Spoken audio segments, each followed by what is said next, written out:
Hello viewers, welcome back to my channel. आप सब लोग कैसे हैं। आज वुडयार्ड किचन में बनने जा रहा है एप्पल शरबत। एप्पल शरबत बनाने के लिए मैं एक शीरा सा तैयार करूंगी।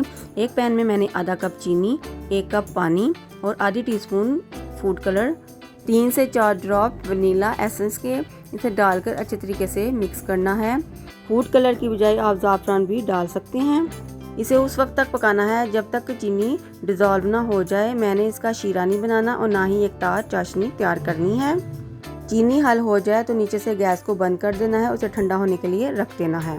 अब एक बोल में मैंने आधा किलो दूध को उबालकर रूम टेम्परेचर पर ठंडा करके फ्रीज़र में रख दिया था। ये बहुत चिल्ड हो चुका है। अब इसमें मैंने जो शरबत तैयार किया है वो ठंडा हो चुका है और उसे भी शामिल कर देना है।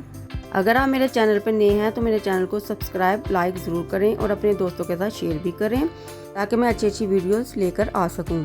अब इसमें मैंने गूंद कतीरा शामिल किया है, जिसको मैंने 3 से 4 घंटे पानी में भिगोकर रख दिया था। ये क्रिस्टल की तरह होता है, जब पानी में भीगता है तो ट्रांसपेरेंट हो जाता है। अब इसमें मैंने 3 टेबलस्पून तुखमलंगा के शामिल किए हैं। इसे मैंने 15 मिनट के लिए भिगोकर रख दिया था और ये अब फूल चुके हैं। अब एक सेब को मैंने ग्रेट करना है। अब इसमें थोड़ी सी बर्फ़ शामिल करनी है।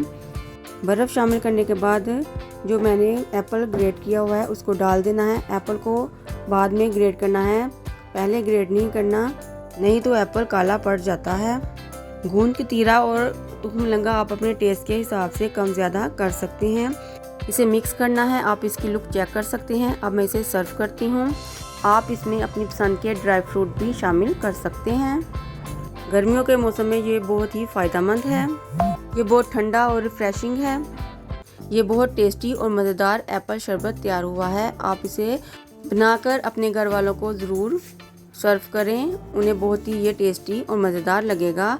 अगर आपको मेरी रेसिपी अच्छी लगती है तो मेरी वीडियो को लाइक और शेयर करें और मेरे चैनल को सब्सक्राइब करें ताकि सबसे पहले नोटिफिकेशन आपके पास आए। आप कमेंट में बताएं कि आपको एप्पल शरबत कैसा लगा है। आप अपनी दुआओं में याद रखें। शुक्रिया।